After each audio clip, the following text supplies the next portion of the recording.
Acá estamos de vuelta con un programa cargado de gente, cargado de entrevistados, gente especialista en este tema del voto digital. Y antes hablamos con Anthony del Colegio Público de Abogados de San Pablo, que nos contó que ahí 380.000 abogados ya votan digitalmente del año 2024. Eso logró aumentar la participación. Y ahora invitamos a un ingeniero informático, para hablar, Pablo Lázaro, para hablar sobre la seguridad informática en este tipo de sistemas de votación. Así que bueno, Angie, presentalo, por favor. Bueno, estamos acá con el ingeniero Pablo Lázaro, además de amigo. Sí, claro, un amigo, obviamente. Rector del Instituto Superior de Seguridad Aeroportuaria, de la PCA. Es director de carrera de ciberseguridad en la UNSO, la Universidad de Scalabrini Ortiz. Es director de sistemas de información en Meta Soluciones. Y es consultor en ciberdelitos, y con él nos hemos conocido trabajando en el Ministerio de Seguridad en el área de ciberdelitos y dando un formación. Especialista. Es un especialista en todo lo que hoy necesitamos que nos Pablo, comente. bienvenido Muchas gracias. A Radio Espacio Abierto. Un gusto estar acá con ustedes. Bueno. ¿Qué opinión tenés del voto digital? Bueno, ¿Se puede hacer? por supuesto que se puede hacer. Hay métodos, ya te diría muchos métodos para asegurar la transparencia, la confiabilidad, la trazabilidad, un montón de cuestiones que hacen a la ciberseguridad. Pero también en primera persona les puedo contar que presido otra institución que tiene cerca de un padrón de 3.000 y pico de afiliados, cuya participación aumentó notablemente. Digamos, pasamos de un promedio por asamblea de 55-60% de presentes a 98-99%, porque nada, no hay excusa. Mientras tengas una conexión a internet y un método de autentificación, te podés conectar y usarlo en cualquier lugar del mundo, ¿no? Claro. Así que sí, existen métodos. Digamos, en la mayoría de los sistemas existen métodos de autentificación, sea biométrico, sea con token, sea con por lo menos un segundo factor. Digamos, un método de autentificación comienza a ser seguro cuando se cumplen 2 de 3 condiciones. Algo que sé, algo que tengo y algo que soy. Algo que sé es una clave, ¿no? O sea, clave, PIN, que es lo que normalmente usamos hasta en un correo electrónico. Combinado con algo que sé, algo que tengo, que puede ser un token, un celular, un número aleatorio, algo que de forma tal, si me roban la clave, si no tienen ese segundo dispositivo, no les sirve la clave robada. Y el tercero es algo biométrico, algo que soy.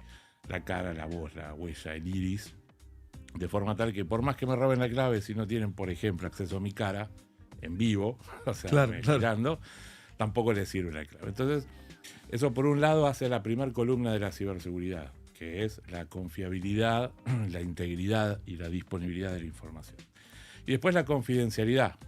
Vamos a explicarlo en métodos no informáticos. Existe el voto por correspondencia, o sea, el voto remoto, hace muchos años. Sí. Yo voto en España, sí.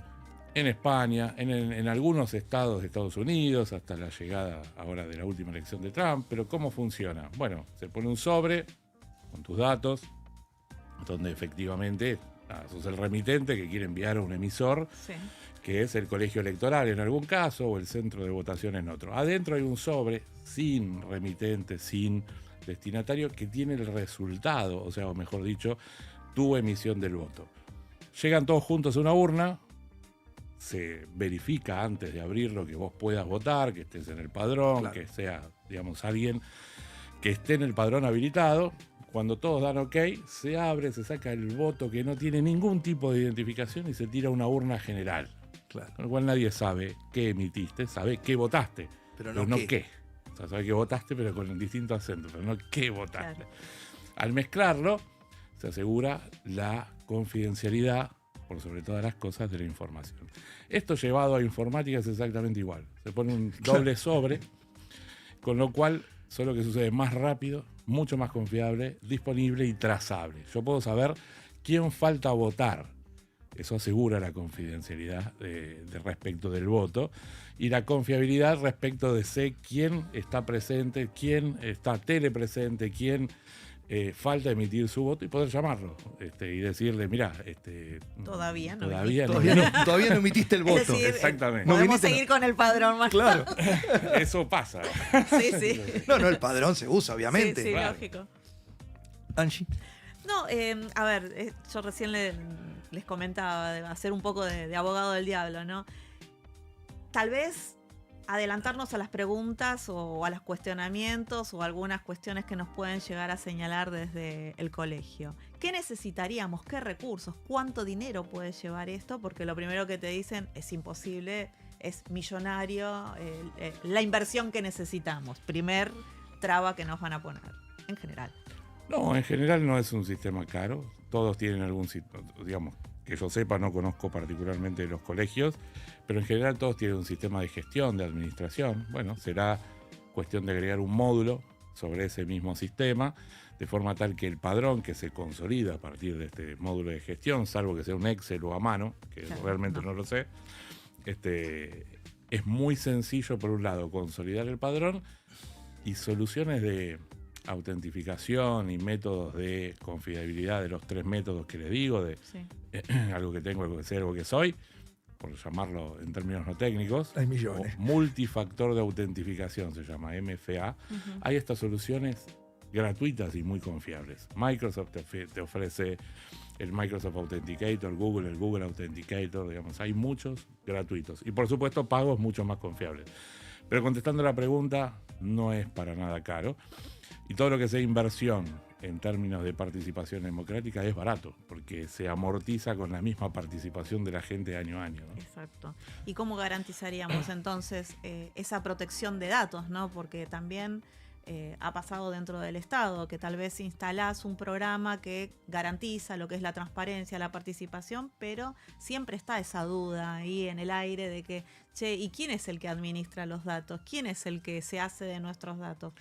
Bueno, esa es una muy buena pregunta, porque siempre va a estar el mito de quien tiene acceso a la información tiene acceso, ¿no? al poder. Y la realidad es que hubo una época, sobre todo hasta fines de los 70, principios de los 80, donde efectivamente la seguridad se manejaba por un método que se llama seguridad por oscuridad. Es decir, es seguro porque vos no sabés cómo funciona y yo sí. Y la realidad es que eso cayó en desuso porque, digamos, siempre hay alguien que descubre cómo funciona más allá de vos que lo creaste. Entonces, lo que se hace ya varias décadas es, el método no es lo secreto. El secreto es la información, que ni siquiera el administrador, si está bien hecho, tiene posibilidades de ver. ¿Cómo asegurar que esté bien hecho? Con fiscales. Digamos, toda agrupación, todo colegio, toda asociación tiene interesados en participar en una elección. Bueno, cada uno pondrá por lo menos un fiscal informático que vaya y diga, che, a ver, mostrame cómo cifrás la información, mostrame cómo llega un voto, dónde se guarda, dónde se almacena, de qué método utilizás para cifrar esa información, de forma tal que yo puedo saber que por más que seas el administrador no tenés forma de reconstruir, de burlarlo también, de pasarlo por encima. Seguramente un administrador tendrá mucho más privilegios que un usuario tradicional, y podrá crear nuevos usuarios, digamos, un montón de cosas que hace la administración del software. Pero si está bien hecho, no hay forma de violar ese contenido. Llevándolo a la votación tradicional, es como decir, ¿y quién me asegura que no hay una cámara en el cuarto oscuro? Y en un momento es una cuestión de confianza, de que tus fiscales fueron y miraron que no hay una cámara y que hay boletas. Bueno, esto es exactamente lo mismo en términos informáticos, ¿no? Es auditable previo y posteriormente. Previo y posteriormente, respecto de que tiene que coincidir lo que está en los planos, por así llamarlo, ¿no? En el desarrollo, versus las entradas y salidas. Por más que no tengas el código fuente, vos podés probar, si yo mando todo esto, tiene que salir todo esto, y hay maneras de ver si la información se modifica en el medio, ¿no? Te hago una consulta con respecto a la transparencia. Me quedó claro lo del doble sobre. Primero todos identificamos que Angie, Alejandro, Rubén, Alex y todos votamos. Y todo eso van todos a una urna donde están todos los votos mezclados y no sabemos de quién es cada uno. Exacto. Eso permite que el escrutinio se haga al final del proceso y no concomitantemente, y que la gente sepa cómo van saliendo las elecciones, ¿correcto? Totalmente. Perfecto.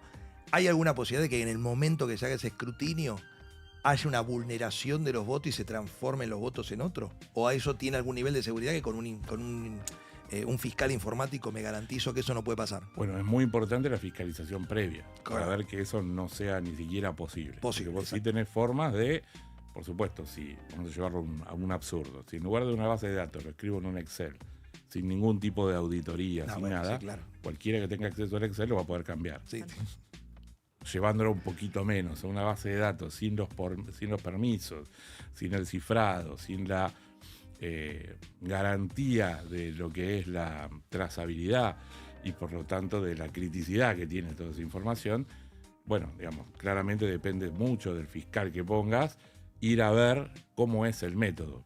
Pero en líneas generales, algo que ha resuelto en otras instituciones y que doy fe porque fui fiscal también, es tercerizar esto. Claro. No hacer un desarrollo. Hay un montón de empresas, incluso en otros países, como para decir, mira, no tienen nada que ver con nosotros, se le paga X, te explican cómo funciona, vos le pasás el padrón y les mandan o un mail o un WhatsApp, depende de la empresa, se vota y te dan el resultado. Y están auditados por normas ISO, por un montón de cosas, y te aseguras que no tienen nada que ver ni siquiera con el país, no solo con tu institución. En Entonces, Estonia se vota digitalmente las elecciones nacionales. exacto. Bueno, Estonia es un caso aparte porque está totalmente digitalizada la vida Desde los 90. de los estonios de una manera muy distinta a la nuestra. Total. Te hago una consulta. ¿Cómo sería, vos que estuviste implementándolo en otras instituciones, como decís, cuál sería el plan de tareas? ¿Cuál sería el primer hecho concreto que deberíamos realizar, ponele, dentro de una institución? Los pasos a seguir. Bueno, por supuesto, el primerísimo paso es un apoyo político. Sin apoyo político no se puede hacer absolutamente nada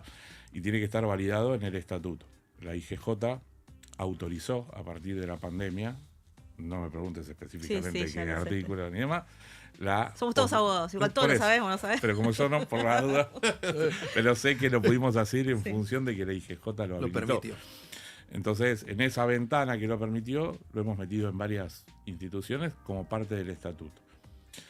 Siempre, como recomendación, en las veces que lo implementamos en términos políticos, por eso lo aclaro, dejamos que sea el Consejo de Administración de ese momento quien Claro. llame a elecciones y defina el método. Porque puede pasar en algún momento que no convenga hacerlo 100% digital, porque, no sé, X. Claro. por X motivos. No, en el colegio de San Pablo dice eso, Exacto. que el consejo directivo puede elegir la votación presencial o online. Totalmente. La última vez, todo completo. Porque Correcto. conviene, porque ese día van todos a un estadio a hacernos, digo, no sé. Claro, sí, Por- sí. X razones no no podés atarte cerrarlo. vos mismo. Exactamente. Pero sí, No es esto necesario. asegura la participación, porque da la posibilidad a aquel que está en la casa, que no puede salir, que no de Sí. participar. Eso, ni hablar, que es el paso 1. Paso 2 es la presentación de un proyecto respecto de cómo se va a consolidar el padrón y de qué manera le vas a hacer llegar a cada elector su, de alguna manera, token o la forma en la que va a votar, ¿no? El método que el que va a votar. Y en algunos casos nos fue muchísimo más fácil, no sé el caso del colegio de ustedes, tuvimos que hacer una reforma, además del voto electrónico, porque el método digital requiere un padrón cerrado. Sí, en cambio yo he estado en instituciones donde puedo ir y en la urna escribir, votar lo que quiera. Claro. Eso de forma digital es muy difícil. No, acá también hay padrón cerrado. Por eso, Totalmente. entonces Se tenemos que hacer cierra listas. 30 Claro. días antes Sí. Exacto. de la elección, está el padrón consolidado de los que pueden votar Sí. y tantos días antes se presentan las listas, que se consolida que estén dentro del padrón cada una de las personas, los que no se cambian, hay Eso. un momento de Eso revisión. Pero Eso existe. técnicamente yo iba a lo Ah. técnico, desde lo jurídico entiendo, ¿no? De que vamos a tener que... Que tener un padrón Sí. cerrado, si no Sí, era sí. imposible. No, de- cerrado, de- cerrado, Sí, padrón me- cerrado. Porque era así. Sí. Y un proyecto de esto, ¿cuánto tarda en desarrollarse? No, hay soluciones ya hechas, como Por te eso. digo, lo podés Pero no es tercerizar. algo que te puede decir, bueno, está bien, lo vemos, pero tardamos 2 años en hacer un No, desarrollo no. para. Primero porque hay soluciones ya probadas en el mercado que si querés mañana contratar llave en mano. ¿Sabes más? Pero suponete que eso es un valor sí oneroso porque te cobran, sobre todo por el apuro como en cualquier empresa, Totalmente. pero en un mes lo podés tener listo y en Exacto. 2 meses probado y ya puesto a ojo con una institución que conozco, ¿no? No sé la cantidad. Y ni- existen, tal vez esto no amerita que lo hagamos al aire, pero bueno, ya que estamos, Sí. para que vean lo transparente que somos. Sí, sí. ¿Existen tipo tester que se puedan hacer circular como para ver qué tan bien funciona? Sí, claro, o sea, de hecho... No una te digo de las- gratis, pero bueno, No, pero algo una de las accesible. tareas, por un lado se hace un pen test, se llama, que es una prueba de penetración, que es qué tan vulnerable es tu sistema, que es tratar de romperlo, tratar de penetrar como si fueras un hacker que quiere... Miro un montón de películas de esas, me encanta.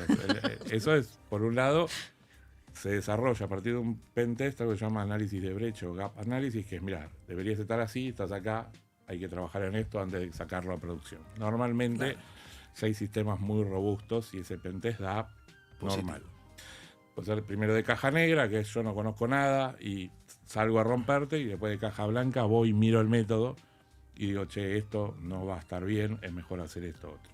Dicho eso, sí después se hacen pruebas de usuario, es decir, agarro una X cantidad de usuarios representativa y le digo, miren, salgan, voten, rompan, desconecten internet, o sea, hagan todo lo que podría pasar en la realidad. Me olvidé el usuario, me olvidé la contraseña. Preparen una mesa de ayuda ese día, es muy importante, siempre hay mesas de ayuda muy pequeñas, pero está el que se olvidó la clave, su clave, está el que se olvidó, Sí. Eso pasa. Pero pasa también, siempre hago el paralelo con la física, porque me olvidé el documento, me olvidé... Siempre pasa Claro, lo mismo. siempre pasa algo. No, pero además podría uno tener un sistema online de Claro. votación o digital, donde la gente quiera, y el que quiera ir a votar en el colegio, que vaya a votar en el colegio. Por supuesto. Y que pueda agarrar y votar como Normalmente son híbridas. es vota cualquier persona que tiene ganas porque ese día le guste y no perder el folclore que tienen las elecciones. decir, exacto. Que de hecho la última vez participó el 16% del padrón y unas 13.000 personas, y unas anteriores que se habían hecho, que fueron 3 días seguidos, la primera vez en la historia, participaron 18.000, de un padrón de casi 100. Claro. Es baja la participación. Muy baja, sí. Entonces, impulsar esto, lo que nosotros imaginamos que va a haber una mayor participación y mayor inclusión de gente que muchas veces no puede ir por distintas razones, razones de cuidado, razones por una discapacidad, razones de trabajo, Laborales, claro. razones de que no te dejan salir, las personas que trabajan como abogados en relación dependiente que no lo dejan salir porque Es así, sí. pierden el presentismo, lo que sea, y que eso impide la participación masiva, ¿no? Así que bueno, vos nos decís que, es decir, no es oneroso, se puede resolver en un tiempo medianamente Prudencial, razonable y sí. prudencial, y es seguro. totalmente seguro. Y es seguro, yo sí recomiendo en términos de apuro, aprobarlo de una asamblea a la siguiente, para que no haya ningún tipo ¿viste? No, lo están haciendo apurados, o sea, al menos en mi experiencia siempre es mejor con un tiempo prudencial, Claro. sabiendo Sí, que lógico. son un par de meses, porque después empiezan Las especulaciones. las sospechas, y invitar a toda agrupación a que venga y lo conozca y ponga Sí. un informático. Nosotros vamos a presentar el proyecto en los próximos días, va a ser un proyecto abierto, que plantee esto, pero no la solución técnica, sino que sea una solución acordada por todos los actores políticos Excelente. y que estén de común acuerdo, que estén para hacerlo, ¿no? Exacto. Sí, como antecedentes, a disposición las instituciones que les dije y que ya están aprobadas. Bueno. Sí, aparte digo, tiene que ver con fortalecer la democracia. Por más que sea Total. el estamento de los abogados, me parece que el ejemplo parte por nosotros, desde nosotros, ¿no? Debería, justamente. digo, somos los guardianes De la Constitución. de la Constitución, y de repente no podemos lograr que nuestros afiliados, no, nuestros matriculados, de hecho, voten. puedan, sí, O sea, participar. matriculados y en condiciones de votar, eso Claro. sería... Sí. Sí, 90.000. sí, Claro, en es condiciones mucho. ¿Cómo decís? De los 90.000, ponele 80.000 que deben, decir, bueno, No, ni 90.000 son los que pueden votar. Claro, 90.000. Matriculados Son hay mucho números. más. Exacto. Están fuera de esto están los deudores y un Sí, montón y de... con Tremendo. el problema que nosotros tenemos de poder traccionar a los de la provincia de Buenos Aires, porque nuestro padrón es también así tan Mixto. robustecido, porque es mixto, ¿entendés? Es un tema. Claro. A veces Eso sí. cruzar la General Paz. Yo Sí, les sí, cuento sí. como una pequeña... Nosotros siempre en esta institución que les digo, celebramos una asamblea interna de la institución que es como una postulación de los candidatos, y después la asamblea civil, la del balance. Claro. Eran en días diferentes y arrancaba la acreditación a las 6 de la tarde y comenzábamos a votar como a las 4 de la mañana. Solo la acreditación, porque venía uno, impugnaba, listo. Cambiamos los estatutos y se dice, mira, una semana antes tienen que estar las listas, el padrón consolidado. En junio, menos de 6 meses, hicimos 3 asambleas, porque había una extraordinaria, en 6 horas. Claro. Claro. Con una Sí. participación del 90 y pico %, porque habilitás, haces un cuarto intermedio, señores, a votar, votan, volvemos a tal hora, hola, ¿qué tal? Resultados. chao. Se terminó. Se terminó. Tengo una duda, bueno, ¿qué? Mira, fíjate, está el fiscal tuyo. Es, digamos, totalmente diferente Sí. con gente en el resto del país que está en su casa mirando algo o trabajando en la Hay oficina. mucha gente del interior del país que también está matriculada en la Matriculada, capital sí. federal por una cuestión de trabajo Exacto. y que nunca participa, ¿no? Totalmente. Eso asegura ni hablar la participación y yo creo que Y le da legitimidad también. le da a- legitimidad al que sea quien- electo. Tal digamos. cual. Totalmente. Bueno, Bueno, Pablo, muchas, pero muchas gracias. Por favor. y gracias por la toda- claridad, ¿no? toda la Porque son claridad. difíciles los Sí, claro, ingenieros claro. a veces de Trato seguir. de llevarlo al mundo de la elección normal. Sí, digamos. sí, sí, Totalmente. sí, sí. Bueno, vamos a un temita y volvemos con el próximo entrevistado. Bueno, muchas gracias, Pablo.